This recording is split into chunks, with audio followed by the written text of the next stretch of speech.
अगर आपने आज से पहले रहस्यमय कवि रूमी के बारे में नहीं सुना है तो आपको उनका यह जीवन परिचय और उनके विचार बहुत गौर से सुनने चाहिए।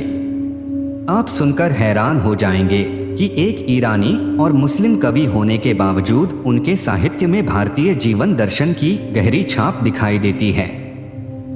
और आपकी दिलचस्पी रूमी के विचारों में यह जानकर और बढ़ जाएगी कि उनके विचार न केवल सारी दुनिया में पढ़े जाते हैं बल्कि वे आज भी अमेरिका के बेस्ट सेलर लेखकों में शामिल हैं। वैसे सारी दुनिया में रूमी के नाम से प्रसिद्ध इस रहस्यवादी कवि का पूरा नाम मौलाना जलालुद्दीन रूमी था। उनका जन्म 13वीं शताब्दी में फारस देश के प्रसिद्ध नगर बलख में सन 1207 में हुआ था। उन्होंने अपनी आध्यात्मिक शिक्षा मशहूर फकीर शम्स तबरेज़ से हासिल की थी। रूमी ने मसनवी नाम का महाकाव्य लिखा है जिसके 6 भाग हैं। उनके लिखे विचारों को समझने के लिए आपको उन्हें गौर से सुनना पड़ेगा क्योंकि अजीब सी लगने वाली उनकी बातों के मायने बहुत गहरे हैं। आइए सुनते हैं जीवन के प्रति नजरिया बदल देने वाले रूमी के अनमोल विचार। कल मैं होशियार था इसलिए दुनिया को बदलना चाहता था। आज मैं समझदार हूं इसलिए खुद को बदल रहा हूं। किसी भी एक कार्य में परफेक्शन हासिल कर लो फिर तुम्हें कभी भी किसी दूसरे के परफेक्शन को देखकर गम या तकलीफ नहीं होगी। अगर आप बिना कमियों वाला दोस्त ढूंढ रहे हैं तो आप बिना दोस्त के सदैव अकेले ही रहेंगे। गुड बाय अलविदा शब्द सिर्फ उन लोगों के लिए बना है जो आंखों से प्यार करते हैं, क्योंकि जो दिल और आत्मा से प्यार करते हैं उनके बीच जुदाई जैसी कोई चीज होती ही नहीं। जब तुम पंख लेकर पैदा हुए हो तो फिर जमीन पर रेंग रेंग कर क्यों चल रहे हो? दुनिया में हर किसी को ईश्वर ने किसी विशेष काम के लिए बनाया है और उस काम को करने के लिए उसके दिल में चाहत भी रखी गई है।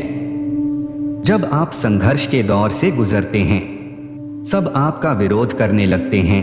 जब आपको लगता है कि आप और 1 मिनट भी सहन नहीं कर सकते, बस उस समय कभी हार न मानो क्योंकि यही वह समय और स्थान है जब आपका अच्छा वक्त शुरू होगा। अकेला महसूस करना बंद करो, सारा ब्रह्मांड आपके अंदर ही है। अपने शब्दों में वजन होना चाहिए, आवाज में नहीं। फूलों के खिलने के लिए बारिश की जरूरत होती है, तूफान की नहीं। सच्चा प्रेम करने वाले अंत में कभी नहीं मिलते क्योंकि वह पहले से ही एक दूसरे के अंदर होते हैं।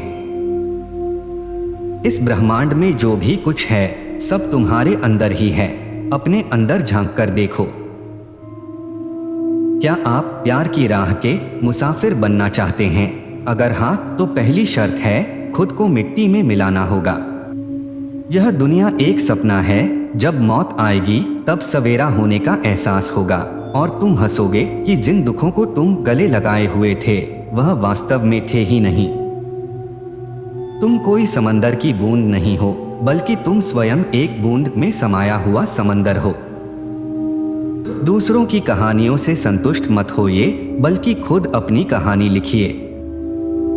किसी भी चीज के खोने का गम मत करो क्योंकि जो भी आप खोते हो वह किसी दूसरे रूप में वापस आ जाता है। आपका काम प्यार की तलाश करना नहीं है बल्कि अपने अंदर की सभी बाधाओं को खोजना है और खत्म करना है जो आपने खुद प्यार के खिलाफ बनाई हैं। उन लोगों पर ध्यान न दें जो आपको भयभीत और दुखी करते हैं क्योंकि वे आपको बीमारी और मृत्यु की ओर ले जाते हैं। मौन ईश्वर की भाषा है, बाकी सब खराब अनुवाद हैं।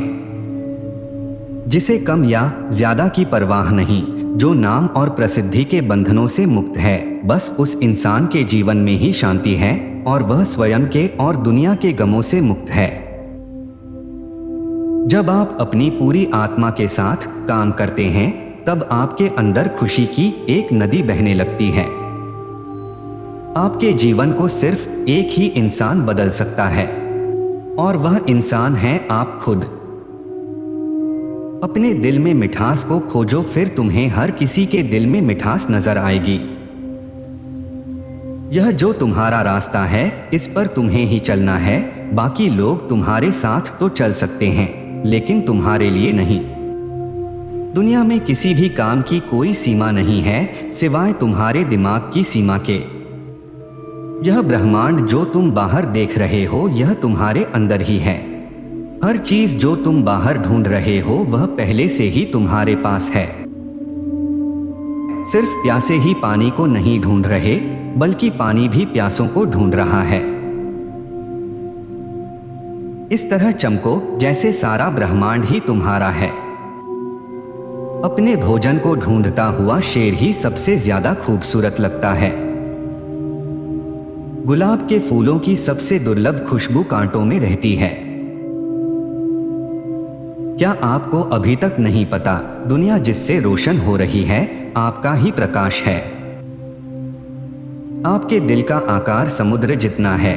जाओ और गहराई में उतरकर खुद को ढूंढो। घूमने से जिंदगी में शक्ति और प्रेम दोबारा लौट आता है। सूरज की किरणें जब दीवार पर गिरती हैं तो दीवार चमकने लगती है परंतु वास्तव में ये उसकी अपनी चमक नहीं है। ठीक इसी प्रकार दुनिया में हर चीज की अपनी खुद की कोई खूबी नहीं है। इसलिए तुम उस स्रोत की तलाश करो जो हमेशा खुद की रोशनी से चमकता है। दोस्तों, ज्ञान के समंदर में से चुनकर लाए गए ये मोती आपको कैसे लगे और किस कोटेशन ने आपको सबसे ज्यादा प्रभावित किया हमें कमेंट करके अवश्य बताएं। लाइक, शेयर और चैनल को सब्सक्राइब करना न भूलें। धन्यवाद।